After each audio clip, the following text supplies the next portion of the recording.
Hey everybody, it's me on The Voice, and again we have a nice video to start with. So Star Trek Resurgence on Xbox Series X. Don't forget to comment, like and sub. Peace. Okay, so let's start to say that Resurgence can hit the highs of the likes of Jedi Survivor is doing the matter a disservice. This is the first title from Dramatic Labs, a new studio founded by a number of ex-Telltale devs. While they don't have huge budgets to work with, the developers inside Dramatic Labs certainly have heart and a love and a proper understanding of Star Trek. Resurgence follows two main protagonists, Commander Jara Rydek and Chief Petty Officer Carter Diaz.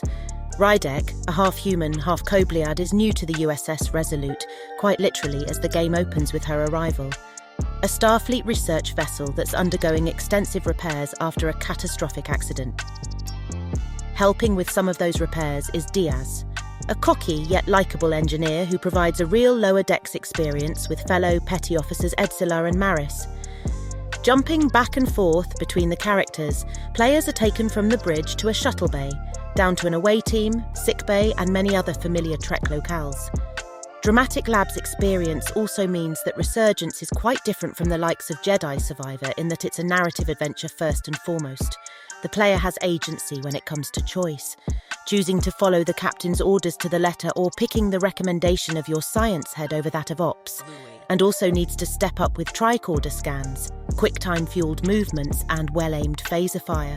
While Dramatic Labs doesn't have a ton of budget, it's nonetheless far easier to create alien character models than it is to put real-life actors in makeup. The result is a Starfleet ship that's awash with diversity.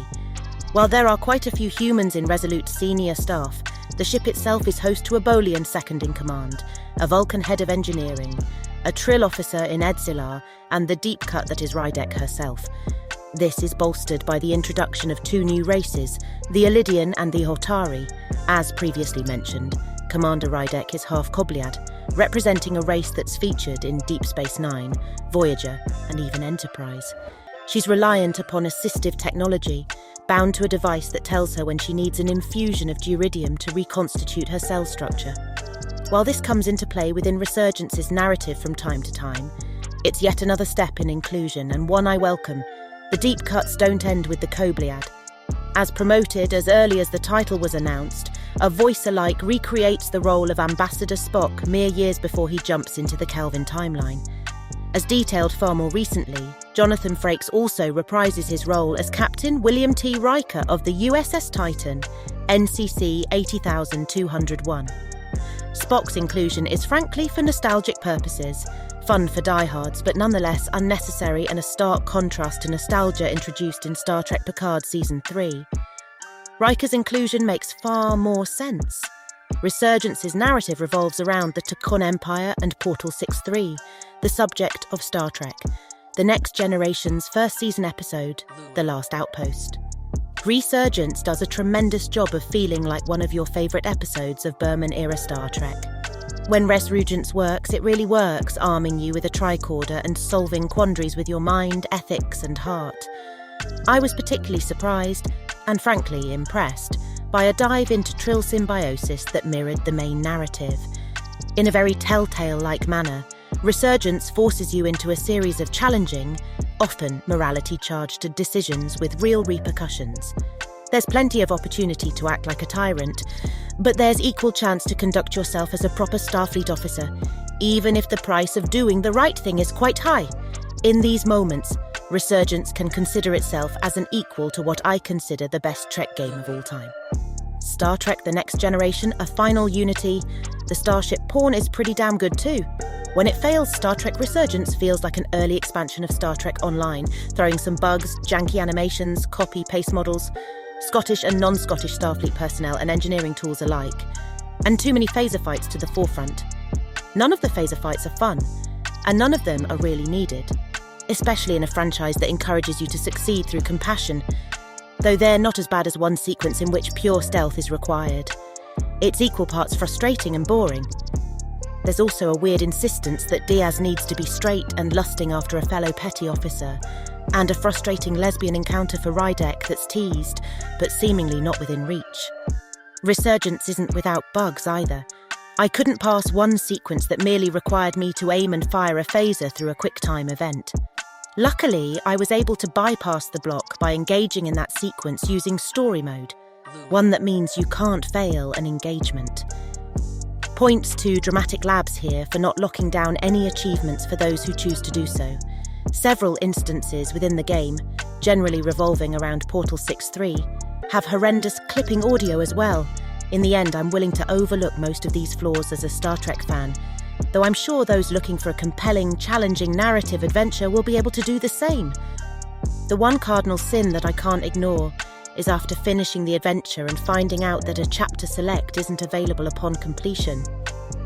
Early on, I realised that most major decision points awarded an achievement, so I got into the habit of picking the option I didn't want, then quickly reloading my checkpoint to choose the better option. Though this is unfeasible near the endgame, if I want to explore what would happen if one choice over the other was made, I'll literally have to replay the entire game over to do so. Dramatic Labs has created something special with Resurgence, populating the Star Trek universe in very much the same way that Picard Season 3 has just done. There are also a few other parallels in there that I'll leave for the player to discover. The resulting work has left me invigorated and enthusiastic that the developer can revisit the crew of the Resolute sooner rather than later, continuing to explore the final frontier. Even still, I can't speak highly enough about the storyline, and most of the cast is terrific in their roles. There's not an awkwardly directed voice actor among them, and the characters they bring to life consistently charm me, or in the case of the game's villains, convincingly earned my ire.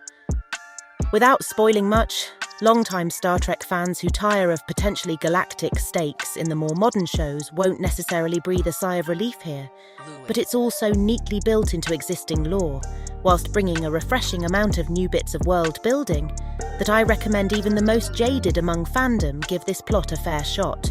And really, I recommend most interested parties give Star Trek Resurgence a shot. Even if you're not a pre-existing guru, even if you don't know your Borg from your Bajorans, you'll more than understand the gist of what the writers intend to convey.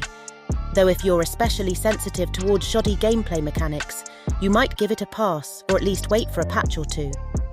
The game's status as more of a visual novel arguably shields the USS Resolute from some degree of criticism toward its other aspects, but frustration is frustration, and every time I felt it, I just wanted to get back to the dialogue and critical choices again, please. On a final note, there is a 5-issue comic book series by IDW Publishing that you might pick up before playing the game. I have not read it yet, as I wanted to see whether the game would stand on its own without necessitating the multimedia approach. It does. Star Trek Resurgence goes boldly, but the refit Resolute's shakedown cruise can be a bumpy one. Yet for all the game's faults, Jarrah Rydek and Carter Diaz won me over in full, and I bet they'll win you over too.